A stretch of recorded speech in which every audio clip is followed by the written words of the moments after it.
right, we promised you more of Phil Bloyd, and we always deliver on our promises. Yes. We've got him right here. He stuck around. Hey, Thanks. I'll try to run out of here, but we don't let you go. couldn't get out. We got more questions. Okay, more to let's talk do about. it. For our viewers who are just tuning in, you may have noticed we spent a little bit of time talking about eggs. Yes. Eggs are very relative to our next conversation because we noticed, we're talking about the increases, right? You're talking about CPI, Consumer Price Index. Got to remember these acronyms now. But a lot of those increases are due to food costs. The last one, for A lot sure. of people are frustrated about the eggs. Yeah. Let's talk about it. Well, let's see, on our report here, 60% of the increase of the last CPI was traced to food prices.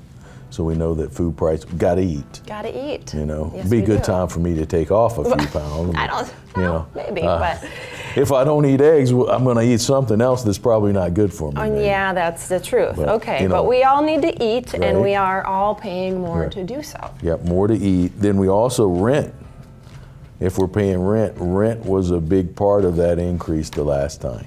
Yeah, that's tough for renters, you know, dealing with increases because, you know, you've got your amounts that you budget for, and renters don't want to see those increases. Yeah. Why would they?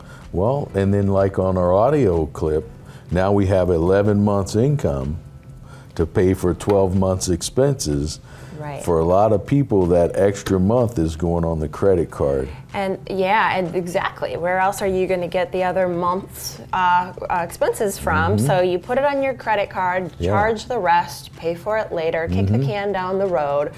But what's the main problem with putting it on your credit card? Rates are going up. So you have more pay debt, more. you're Yeah. paying more for your debt.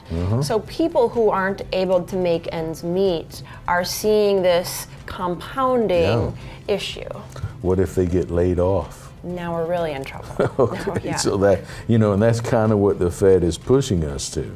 So, you know, you hear about the shipwreck or the soft landing or some whatever acronym they're using, and it's going to be very difficult because there's too many moving pieces. The Fed has been wrong.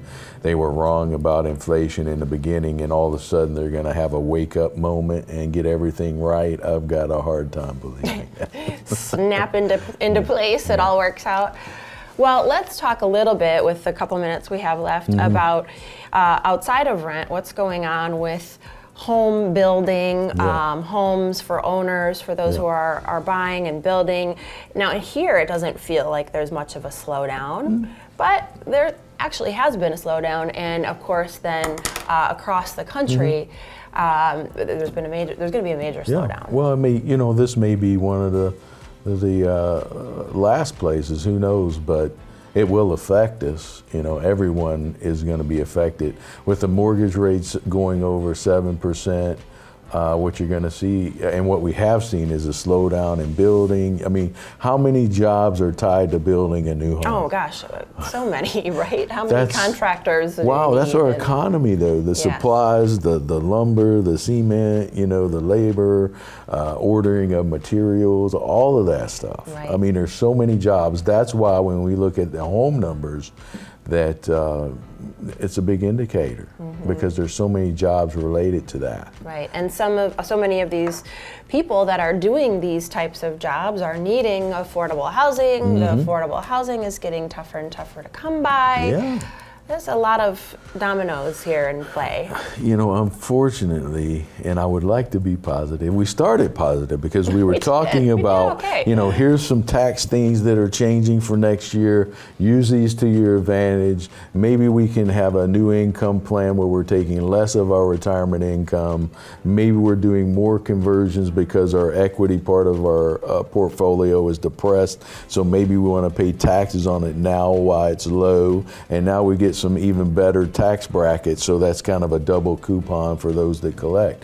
But I still think we have a lot in front of us, you know, to deal with still. Yeah, well, definitely. We're not done dealing with stuff. Yes. To be technical, we've got more stuff coming up after the break. We'll wrap it up for coming up next. Stick around.